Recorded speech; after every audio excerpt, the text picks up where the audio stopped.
Listen, would I rather put an elbow through Juliana's skull or Raquel's skull? Juliana, every day of the week that ends in Y. But I'm not, no emotion. This is my job. This is what I do. I'll fight whoever's in front of me. But having said that, yeah, for sure, I would definitely enjoy. Yeah, that would be a great night for me. She is the MMA fighting #1 ranked bantamweight in the world, and she makes her return to action in October at UFC 307. She is going to Salt Lake City for her next fight. I think it should be a title fight. We'll get into all that. It is always my pleasure to speak to Kayla Harrison. Kayla, how are you? I'm good. How are you? I'm fantastic. Thank you for taking time for me as always. It's been a little while. I feel like it's been a little while since we talked. I know. It's been a couple, probably 6 months. Yeah, probably since I think after right before the UFC debut. So it's been a little Yeah. while. So how is everything? Obviously, I know, of course, everything went very well in the UFC debut, but how is bantamweight life treating you? Man, it's a whole another beast. It's going good. It's very disciplined. I live a very disciplined life. But I'm grateful for it. I'm grateful for the hard moments. It just kind of makes me more dangerous, more focused. Yeah, it brings out the best version of me. Yeah, listen, you told me so many times in the past, it would be a huge challenge. I don't know if it would happen, so on and so forth. And I was like, is Kayla going to have to lop off a limb to do something? And then you go out there and you beat Holly Holm in completely dominant fashion and look like you didn't skip a beat. So I know it's not easy. But clearly you can do it. Yeah, it's definitely not easy, but that's just, I think that performance really speaks volumes about the team that I have around me, from Mike and Anderson and Mako and Big Jim to, adding people like Dara, who's my chef and also a nutritionist, and Eric, who's my weight cut specialist, and my strength coach, Jeremy. Like, all of these players play a just priceless role in getting me to the cage and helping me perform at that level. The game plan, the weight cut. There was a point and I'm at that point right now in camp where it's like, I feel like I'm told how much air I can breathe, like how much water I drink, how many steps I take, exactly how much I'm training, what macros, micros, everything is very well planned and orchestrated, and it's a process, but the preparation and the performance inside the cage, really, I owe to my team. Yeah, and I know you're still fiercely competitive in the gym. I saw Mike Brown found out what it's like to get a little ground and pound from Kayla Harrison. I saw that photo. I know. I couldn't resist. Everyone was giving me, it was so funny. We weren't actually drilling ground and pound. I was being a jokester, but we were going live, and it was like from a certain position, and I made a joke. I was like, because he started on my back first, and I was like, I'm about to spaz out like you've never seen. And then I elbow slipped, and I spazzed out like he had never seen. And next thing you know, he's got a little mouse under his eye. And I was like, oh my gosh, I'm so sorry. And he was like, I told you elbows are really good there. And I was like, I wasn't even trying to throw an elbow. I've told you many times, I was like, Kayla Harrison with elbows is a scary, scary thing. And I'm so glad you can finally use them now. Me too. It's honestly changed my whole game. It's just opened up so many doors and windows and cracks that I didn't even, I was aware of, but obviously couldn't utilize. And now, yeah, I just feel even more vicious. Yeah, absolutely. So now, Kayla, real quick before we get to Ketlen Vieira and UFC 307, can I ask, I remember when Michael Chandler came from Bellator to UFC, and obviously he was a big star in Bellator, well-known fighter. Everyone knew Michael Chandler. But he said, man, getting to UFC, the attention, the amount of interviews, the press, it's just like a whole other world. Now, again, this isn't me knocking the PFL. You were in the PFL, and I'm sure you still have nice things to say about them. But can you give me a sense of the experience going from that to, I mean, UFC 300 is a different animal. I understand that because that's such a massive card. But Yeah. even since then, like leading into this fight, like it's just bigger. It's not a knock on the PFL, but it is just bigger, right? No, for sure. I mean, and it's in all of the small things that you don't even like, my brain doesn't even think about. I will go to the beach, me and the kids, and like some high school kids will be there and they'll be like, "Oh, are you Kayla Harrison?" And I'm like, "Yeah." They're like, "Oh, I just played you in UFC 5. You're so good. Like, can't wait for you to get the belt. Like, it's just these little things that the UFC has done a really good job of creating an empire. And, they are, for the average everyday walking around human, UFC is equals MMA, So it's been great. I really feel like I thrive in the constructive chaos of the bright lights and the media and the pressure. I do really well in that kind of scenario, and I'm just really grateful for the opportunity. Um, it's been a blessing, and it's just been a fun ride so far. It's been great. Absolutely. I'm So gonna post. It's so funny you said that because I was like gonna post a picture of my calendar today. Like it's literally like it's boom, boom, boom, boom, boom, boom, and I'm like, you say you want to be a UFC champ, but it's like from 9 a.m. this morning until 9 p.m. tonight. I think I have 1 hour of downtime. it is a different animal. It is a whole It other is. animal. So to that point, Kayla, you go out there and you take out Holly Holm, who I think we would both agree with is a legend in the sport. She's obviously a former champion. You go out and take her out in a way that I don't know anyone's ever taken out Holly Holm, and I have so much respect for Holly. And I thought, you know what? It's going to be title shot, like that dominant performance. And this is people away from you. I've talked to so many people saying like Kayla Harrison is what this division needed because when Ronda left and then Amanda left, it was kind of like there was a bit of a vacuum for that star power. You re-injected that excitement, that enthusiasm. And then I heard word, a little while ago, you were getting Ketlin Vieira. Now I know you well enough to know you're never one to say turn down a fight or don't Right. need that fight, any of that stuff. Right. But I honestly thought it was title fight. We know it's going to be Julianna and Raquel. Were you surprised, disappointed? Did you see it coming? Like when this is what ended up playing out? I mean, look, I'm not the most patient person. I feel like that has always been a struggle for me, is like I want it and I want it on my time. I want it when I say I want it, not when, for me, God's time is. So I was hopeful that, I just feel ready. I'm ready. I'm ready for everyone in the division. I'm ready to go out there and prove that I am the best in the world and I deserve to be UFC champion. Having said that, I think that a lot of people wanted me to fight for the title, but from what I understand, Dana is a man of his word, and he made a promise to Julianna, and so it's her turn now. But whoever wins that fight, like enjoy it while you can. That's all I got to say about that. Yeah. Can I ask your opinion on that one? Because I think a lot of people Yeah. are maybe looking past Raquel a little bit, which is, and I listen, I when I say this, it's gonna make some people angry. I'm not saying it to be mean. I'm just being honest. Like Juliana hasn't fought in over 2 years, and I noticed this a while back when we were doing rankings. I said, "Did you know that Juliana doesn't have a win over anyone on the current active UFC roster?" Now, again, the win over Amanda, no one's gonna doubt that's a big win, obviously. But I was like, she has no wins over the current crop of UFC fighters. I said that's a problem. But No, obviously, yeah. listen. So, but I mean, do you think like I don't know? Are people just completely underrating Raquel in that fight?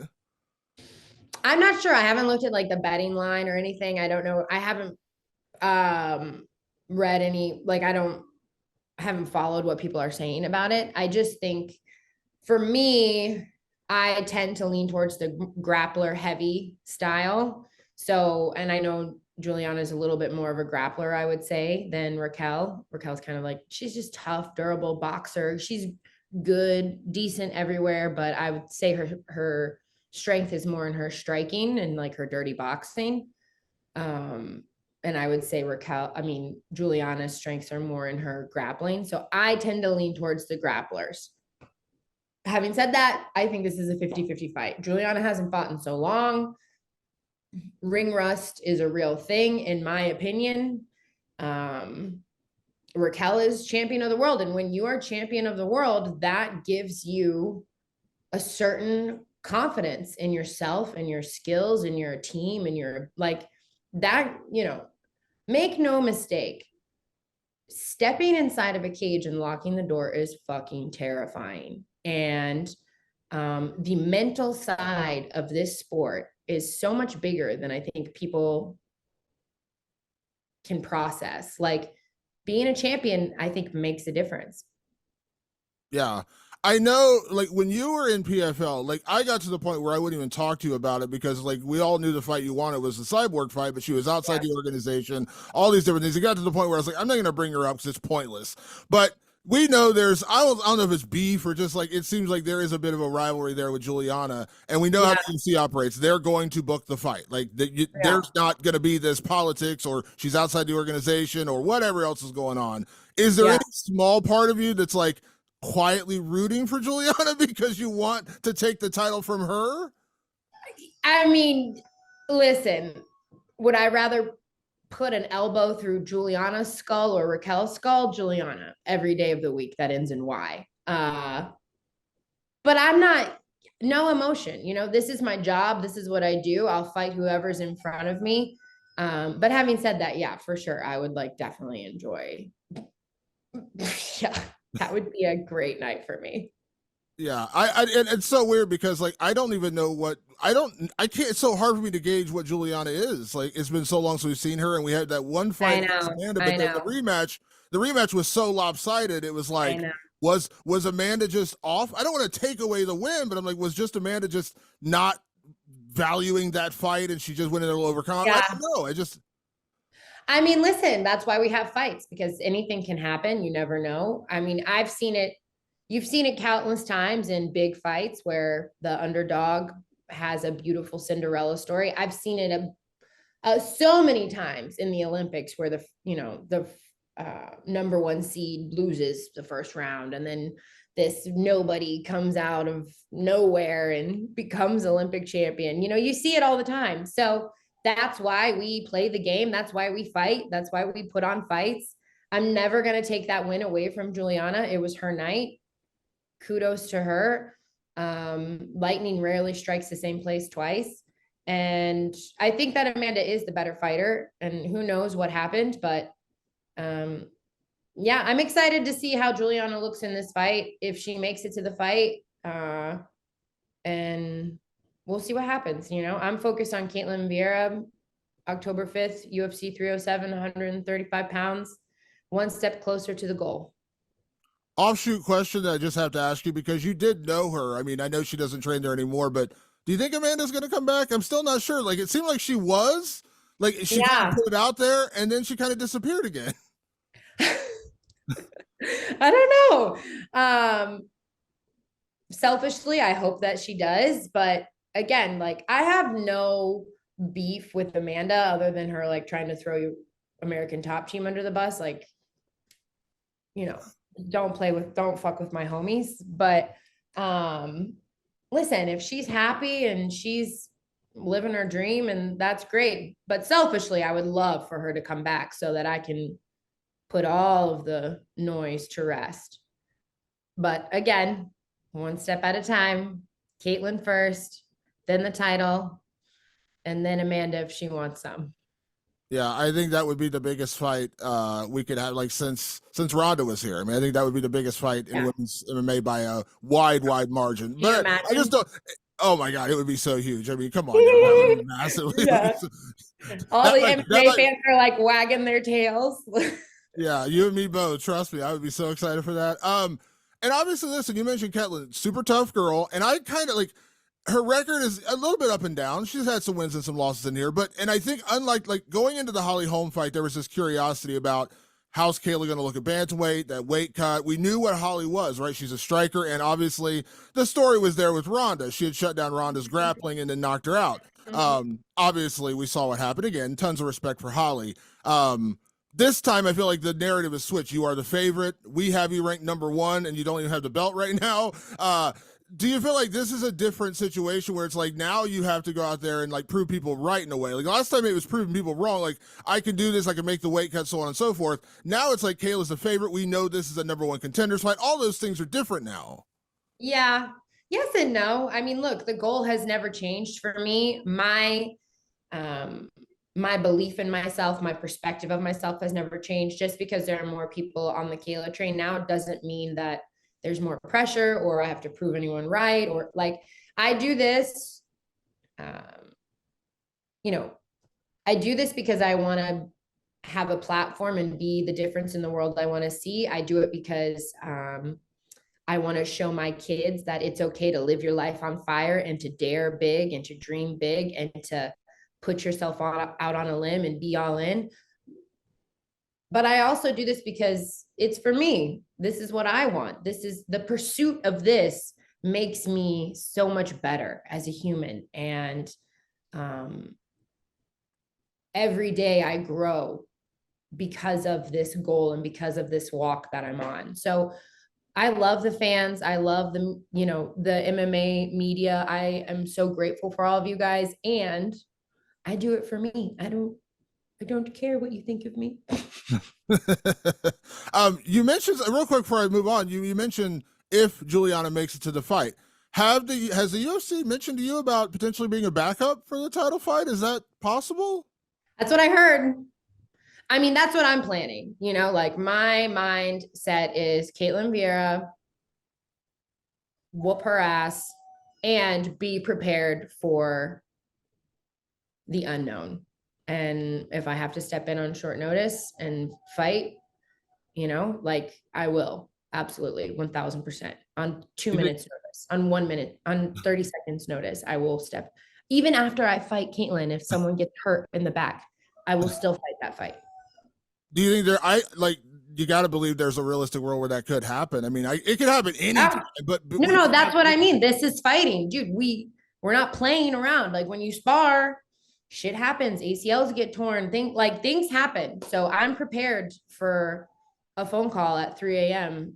from Hunter, like, hey, what's up? Can you lose an extra pound?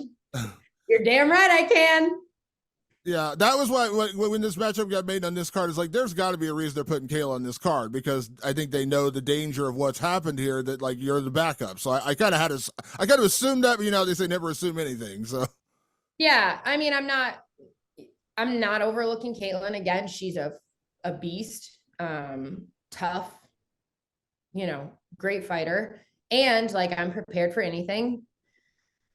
And I also think it's so good that I'm going to be on the card with them so that if they do fight, the world can just see what a different level I'm about to be on. Like they're just going to be like, oh, that girl didn't fight for the title. What? It's going to be good. I love it. Last thing before I get you out of here, Kayla, when we first talked to each other years and years and years ago, going back like right out of the Olympics, and at that point you were doing commentary. You weren't even sure you were going to fight at that point. That's how far we go back. It was impossible for people not to mention the Ronda Rousey thing because obviously you're both Olympians. She was the biggest star in the sport. And I'm sure you've seen, I don't know how much you paid attention to it, but I'm sure you've seen with her autobiography coming out, she's done a ton of interviews talking about the end of her career. And it's a weird situation where it's like, one side says, yeah, she got her flowers. She's a UFC Hall of Fame. Everyone remembers her greatly. The other side is like she kind of went out on a bad note because she didn't really talk about it. She would never address the fight. Like I think I've transcribed or listened to every interview with Ronda over the last like 6 months, and I've not heard her mention Holly Holm's name like one time to say like, congrats, Holly. Like I was this, but so I'm kind of the last thing I want to ask you is like, what do you think Ronda's legacy is in the sport? Because I think there's this big discussion about what her legacy is in the sport. Well, I think for me,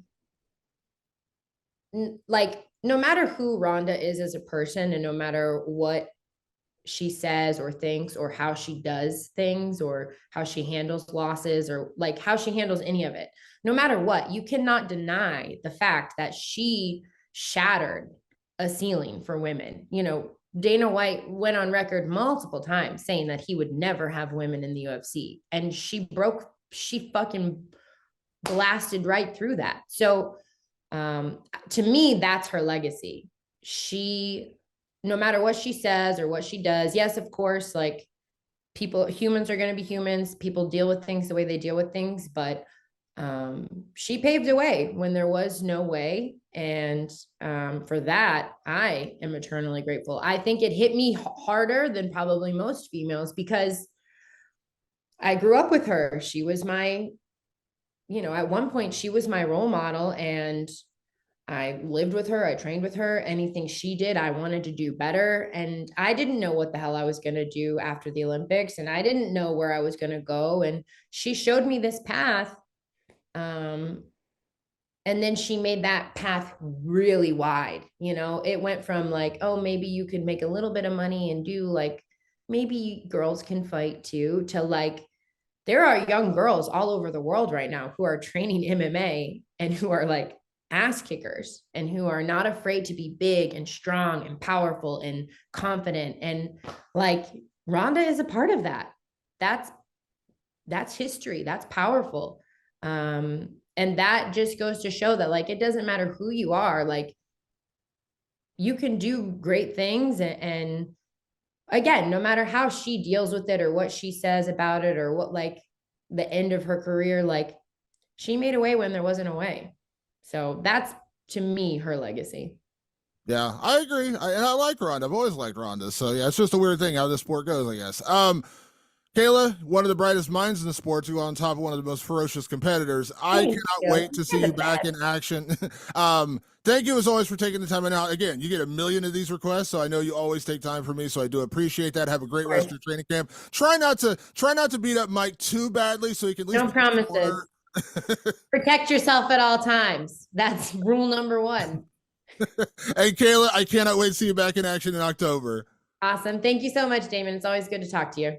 You too. Talk soon. All right. Sounds good.